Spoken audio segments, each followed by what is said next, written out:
আসসালামু আলাইকুম। মেঘলাস ওয়ার্ল্ডে সবাইকে স্বাগতম করছি। আমি মেঘ, ঢাকা থেকে বলছি। কাছে এবং দূরে, দেশ এবং দেশের বাইরে যে যেখান থেকে আমার ভিডিওটি দেখছেন সবাইকে অসংখ্য ধন্যবাদ।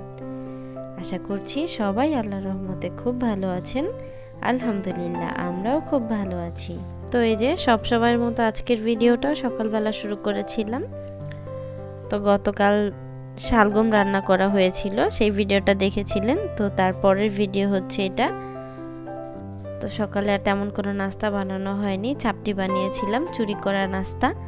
আর হচ্ছে সেই কালকের তরকারি ছিল, সেগুলো দিয়ে মা মেখে নিয়েছিলাম।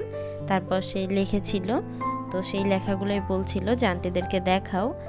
তো সেটা আবার একটু ভিডিও করে নিচ্ছিলাম। জিটা লিখতে পারছিল না, তো সেটাই আগে কয়েকবার প্র্যাকটিস করলো, তারপর আবার লেখা শুরু করলো। তো এই যে লিখেছে, এদিকে তার লেখা শেষ, তো এটা দেখাচ্ছিল। তো সব সময়ের মতো আবারও সেই পুরনো কথাটি বলছি, যারা ভিডিওটা প্লে করেছেন একটা লাইক করতে হয়তো একটা লাইক করতে ভুলে গিয়েছেন, তারা প্লিজ একটা লাইক করে ভিডিওটা কন্টিনিউ করুন। আর যারা অলরেডি কাজটি করে ফেলেছেন তাদেরকে অসংখ্য ধন্যবাদ। আর আপনি যদি আমার চ্যানেলে নতুন হয়ে থাকেন, আপনি চাইলে আমার চ্যানেলটাকে সাবস্ক্রাইব করে নিতে পারেন আর পাশে থাকা বেল আইকনটি প্রেস করে দিতে পারেন। এতে করে আমি নতুন কোনো ভিডিও ছাড়া মাত্রই আপনার কাছে নোটিফিকেশন পৌঁছে যাবে। চাইলে আপনার সময় এবং সুযোগ মতো ভিডিওটা দেখে নিতে পারবেন। তো এই যে সকালের নাস্তা করা শেষ, তার পড়াশোনাও শেষ, এদিকে রান্না করতে চলে এসেছি দুপুরের জন্য। তো আজকে দুপুরে রান্না করছিলাম মুরগি দিয়ে, পাতাকপি দিয়ে রান্না করছিলাম। তো আগে ভেবেছিলাম শুধু আলু দিয়ে রান্না করব, তো ওই রকম করে রান্নাটা বসাচ্ছিলাম। তো এদিকে কিন্তু আজকে সেও রান্না করছিল, এটা সেটা দিয়ে দিচ্ছিল। যে শুরুতে পাতিলটা বসাই দিয়েছে, তো আমি যখন ভাতের পাতিলটা নামিয়েছি তখন বসেছিল সেখানে। তারপর বললো আমি কি দিব, তো আমি যখন বললাম যে ঠিক আছে বসায় দাও, তো সঙ্গে সঙ্গে পাতিলটা দিয়ে দিয়েছে। তো গরম মশলা যখন বের করছিলাম তখন সেখানেও বলছে যে আমি কি দিব, তো তার হাতে আবার একটু দিয়েছিলাম যে ঠিক আছে দাও। তো রান্না করার সময় সব সময় আসে না, আজকে আবার এসেছে, এসে বসে আছে এখানে যে আমাকে একটু বসায় দাও। আর গত কয়েকটা দিন যেহেতু সবাই ছিল, আমার ছোট বোনটাও ছিল, আবার ওরও বোন ছিল, তো ও আবার চলে গেছে, দুজন একসাথে চলে গেছিল।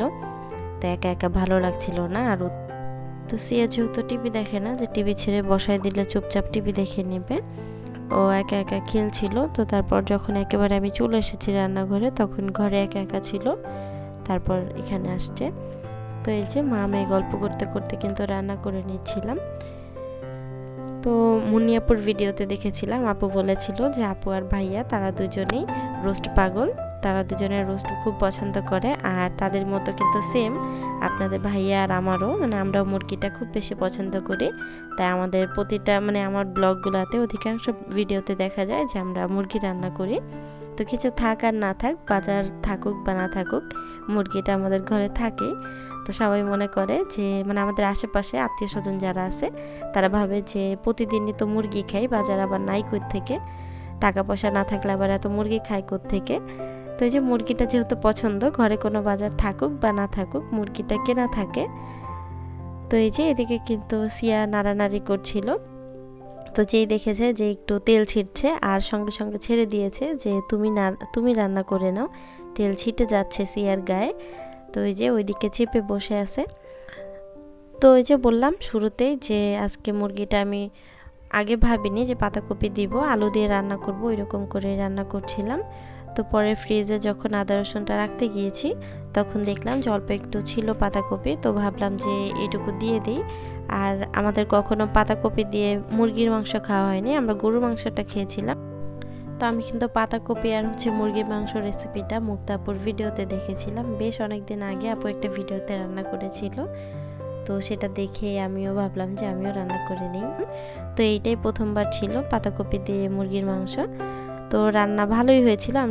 এটা যেহেতু খাওয়ার পরের ভিডিও, আমি পরে এডিট করতে বসেছি, তো তখন বেশ ভালো লেগেছিল। আজকের ভিডিওটা এই পর্যন্তই। সবার সুস্বাস্থ্য কামনা করে এখানেই বিদায় নিচ্ছি। সবাই ভালো থাকবেন, সুস্থ থাকবেন। আল্লাহ হাফেজ। আসসালামু আলাইকুম।